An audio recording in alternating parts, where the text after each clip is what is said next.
coming towards town. In Kiambu, yeah. Mheshimiwa, let me help you. On a normal day, Juja has a population of 490,000 people. The people you saw on the roads were not even 10,000. Ruiru has a population of 350,000 people. Na haujahesabu the other constituencies. These people come to town every day. Your police. Najua Isaac Mwaura wenyu ndio alikuja akatuambia it's a normal working day.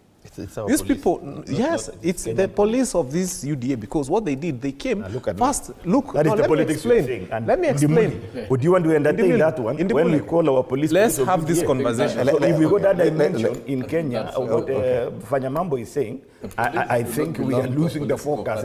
Let's have this conversation. Be fair to yourself. You need to withdraw that statement. He has to withdraw that statement. Otherwise, we cannot continue having a discussion where we are planning our police officers. Fanya Mambo, continue. The Kenya Police Service, thank you, comes and blocks Thika Road and stops people, more than 100,000, 200,000, who ordinarily come to town every day to work. And then they are surprised that there are so many people at that barricade. Where did you expect them to go through? And then you start saying they've been brought from Kirinyaga and Nyeri because I heard the CS saying that.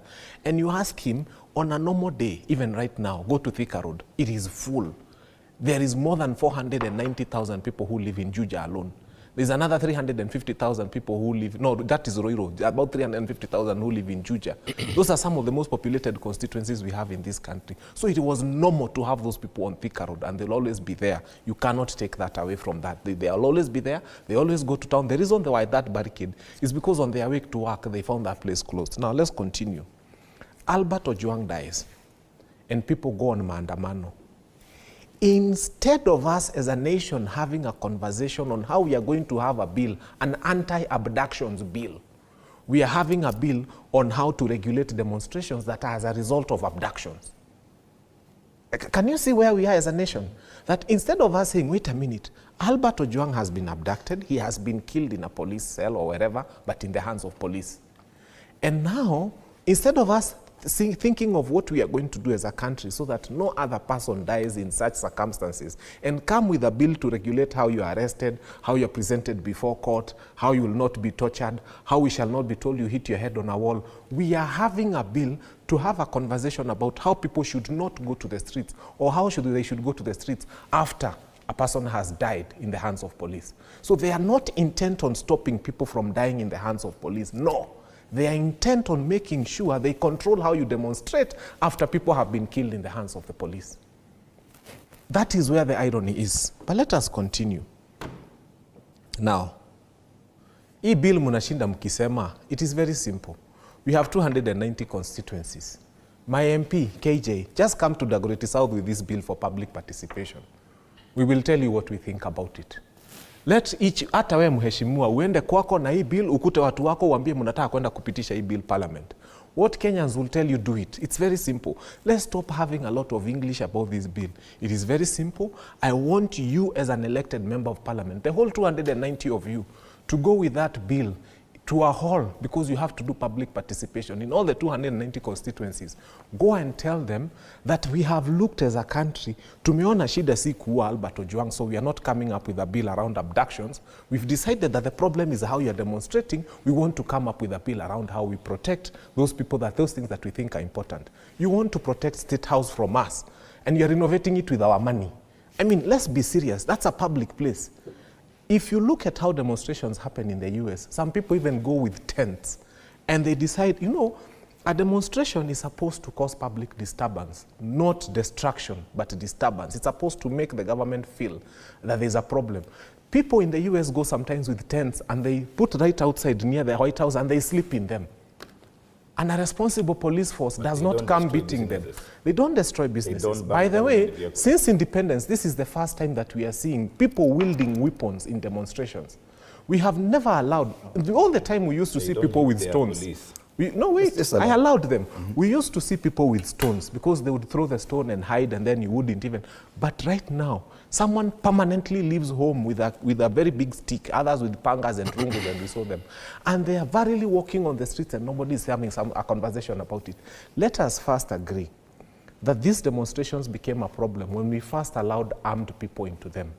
We have to make sure that there will be no demonstration where a single, ukionekana tu na weapon, you're an enemy of the state. Where kwanza unafaa kushikwa na ufungwe same day. Finally,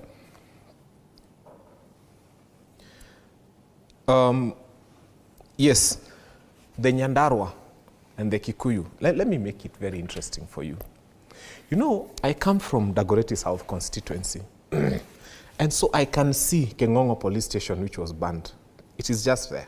It's at home. Do you know the angel of the Lord appeared at night and spoke to our policemen in a dream and told them, verily, verily, I say unto you, there shall be violent demonstrations tomorrow, so please do not bring your personal cars into the police station.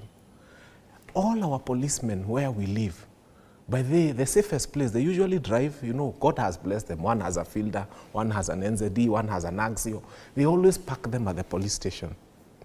Kingongo police station was burnt down on the day of the Maandamano. Let me surprise you. Public cars with GK number plates were burnt down. Private cars that were at the police station were burnt down. But for some reason, because the angel of the Lord had spoken to a policeman, none of them lost a personal car. None of them found it necessary to park their car on the morning of that day in that police station. Why? Because God is so faithful. He speaks to a policeman. He tells them when not to bring their cars to the police station. In Nyandarua, let's go to Nyandarua.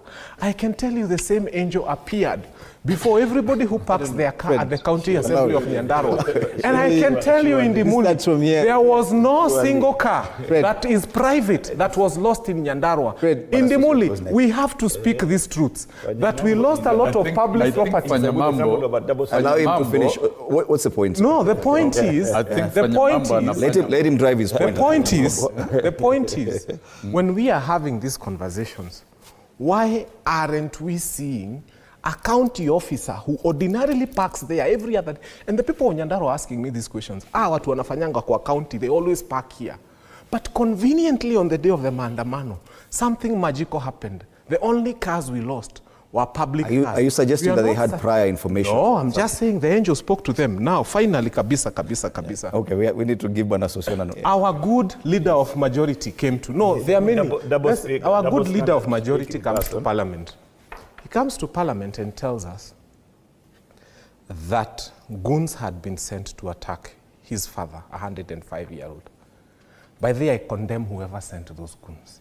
May that person never know peace. We don't want a man 105 years old killed by goons. Something magical happened.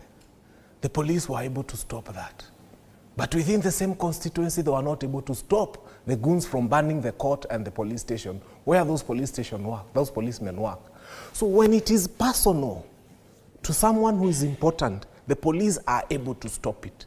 But when it is the courts, they were not able. In the same constituency, he tells us clearly that the goons were sent, they were not able. But on this side, they were able. Let us take every person seriously and everything seriously. Okay. If police can stop goons from attacking the leader of majority's parents, they should also be able to stop the same goons from attacking the court and the police station. Yes, Bwana Sosio. No, we cannot expect the police to enforce even a law that does not exist and enforce law and order. The police must be empowered. Of course, the amendment